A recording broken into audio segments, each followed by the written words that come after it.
नमस्कार दोस्तों, जय हिंद, जय भारत। दोस्तों, यह 50 क्वेश्चन की सीरीज़ का यह जो है दूसरा वीडियो है, जिसमें हम वेरी मोस्ट इम्पॉर्टेंट क्वेश्चन को सॉल्व करेंगे। तो आइए हम क्वेश्चन को सॉल्व करते हैं। पहला प्रश्न है, किस यंत्र के द्वारा सौर ऊर्जा को विद्युत ऊर्जा में रूपांतरित किया जाता है? किस यंत्र के द्वारा जो है सौर ऊर्जा को विद्युत ऊर्जा में रूपांतरित किया जाता है? ऑप्शन है photovoltaic cell, option B Daniell cell, option C dry cell, option D galvanic cell. तो सौर ऊर्जा को विद्युत ऊर्जा में कौन सा सेल कन्वर्ट करता है? ऑप्शन हो जाएगा ऑप्शन ए फोटोवोल्टिक सेल।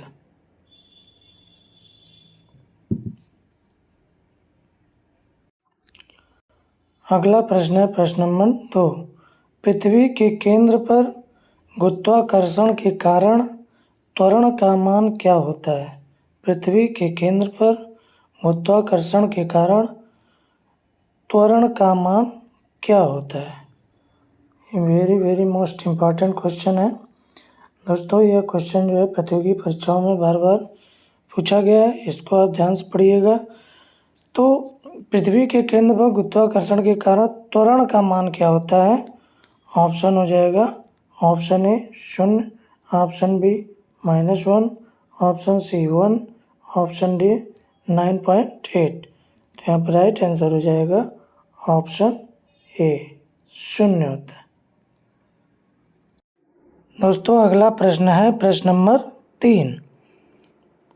कम तापमान को मापने वाले यंत्र को क्या कहा जाता है? कम तापमान मापने वाले यंत्र को क्या कहा जाता है? Option A hygrometer, option B cryometer, option C pyrometer, option D tachometer. तो आइए इनका हम एक एक करके उपयोग देख लेते हैं चारों का। तो हाइग्रोमीटर का प्रयोग जो है अपेक्षिक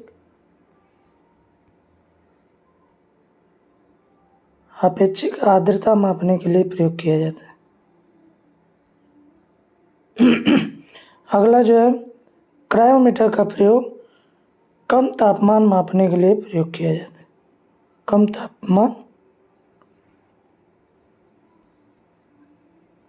तापमान मापने के लिए प्रयोग किया जाता है। तो इस क्वेश्चन का राइट आंसर हो जाएगा क्रायोमीटर। अगला है सी पायरोमीटर। पायरोमीटर जो होता है दूर वस्तु का तापमान मापने के लिए प्रयोग किया जाता है। पायरोमीटर का प्रयोग दूर वस्तु का तापमान मापने के लिए प्रयोग किया जाता है। टेकोमीटर का प्रयोग पहिया की गति या डिस्क या सॉफ्ट की गति मापने के लिए जो है प्रयोग किया जाता है। टेकोमीटर जो गति मापता है वो जो है आरपीएम में मापता है। ये कभी कभी प्रश्न पूछ देता है कि आरपीएम का फुल फॉर्म क्या है। तो आरपीएम, आर का मतलब रोटेट, पी का मतलब रोटेट पर मिनट, आरपीएम रोटेट पर मिनट। तो इस क्वेश्चन का आंसर हो जाएगा क्रायोमीटर। दोस्तों, अगला प्रश्न है प्रश्न नंबर 4। प्रश्न नंबर 4 कहता है कि मनुष्य के सुनने की क्षमता कितनी होती है? ये भी जो है वेरी मोस्ट इम्पॉर्टेंट क्वेश्चन है आपके प्रतियोगी परीक्षा से रिलेटेड। तो इसको हम ध्यान से देखेंगे। तो मनुष्य के सुनने की क्षमता कितनी होती है? ऑप्शन ए 20 हर्ट्ज से 2000 हर्ट्ज, 20 हर्ट्ज से 20,000 हर्ट्ज तक, 20,000 हर्ट्ज से अधिक, 2 हर्ट्ज से 20,000 हर्ट्ज तक। तो दोस्तों, इसको रट जाइए।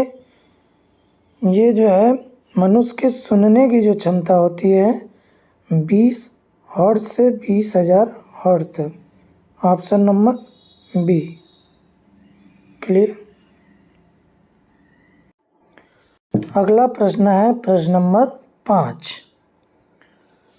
यदि निर्वात में लोहा, कागज और पत्थर के टुकड़े को एक साथ गिराया जाता है तो कौन पृथ्वी की सतह पर सबसे पहले गिरेगा।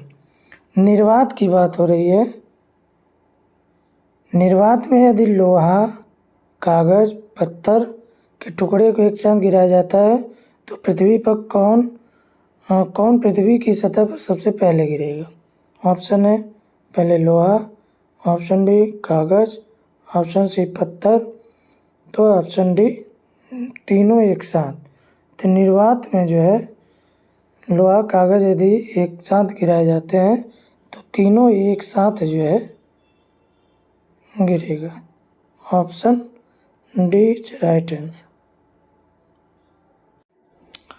अगला प्रश्न है प्रश्न नंबर 6। निम्नलिखित में से कौन कांच का सबसे महत्वपूर्ण घटक है। कांच का सबसे महत्वपूर्ण घटक कौन सा है। Option A quartz, option B mica, option C silica, option D इनमें से कोई नहीं। यहाँ पे राइट आंसर हो जाएगा ऑप्शन सी सिलिका। कांच का सबसे महत्वपूर्ण घटक जो है सिलिका। अगला प्रश्न है प्रश्न नंबर 7। प्रश्न नंबर 7 जो है दोस्तों ये जो है बहुत ही इम्पोर्टेंट प्रश्न है, इसको आप ध्यान से पढ़िए। प्रश्न नंबर 7 कहता है परमाणु का सिद्धांत किस वैज्ञानिक ने दिया। परमाणु का सिद्धांत किस वैज्ञानिक ने दिया। ऑप्शन ए मैक्सवेल ने, ऑप्शन बी पास्कल ने, ऑप्शन सी जॉन डाल्टन ने, ऑप्शन डी न्यूटन ने। तो यहाँ पे राइट आंसर हो जाएगा ऑप्शन सी जॉन डाल्टन ने। सी इज राइट आंसर। परमाणु सिद्धांत को किस वैज्ञानिक ने दिया।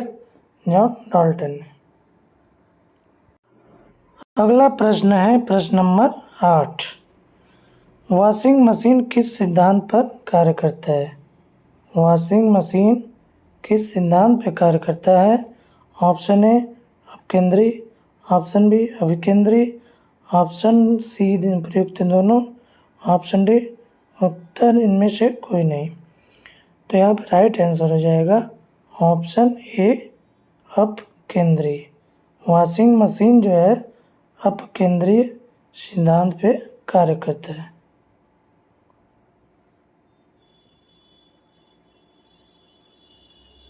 अगला प्रश्न है प्रश्न नंबर 9। बल आघूर्ण की SI इकाई क्या है।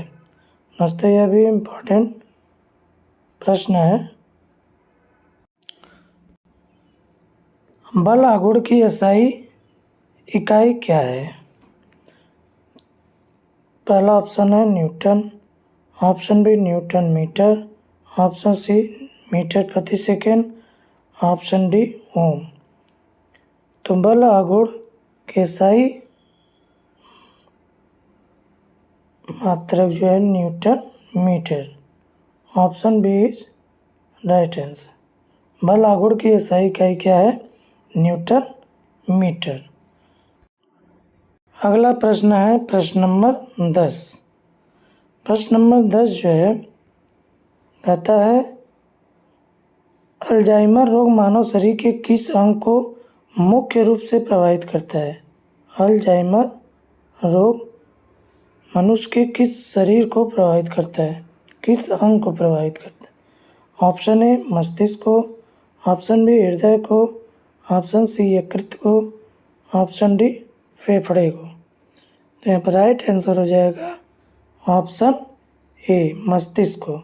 अल्जाइमर रोग जो है मनुष्य के मस्तिष्क को प्रभावित करता है। क्लियर। ये इम्पोर्टेंट क्वेश्चन है, इसको याद रखिएगा दोस्तों। ये 50 क्वेश्चन की सीरीज का आज 20 क्वेश्चन पूरा हो गए। अब अगले वीडियो में 10 क्वेश्चन फिर लाएंगे।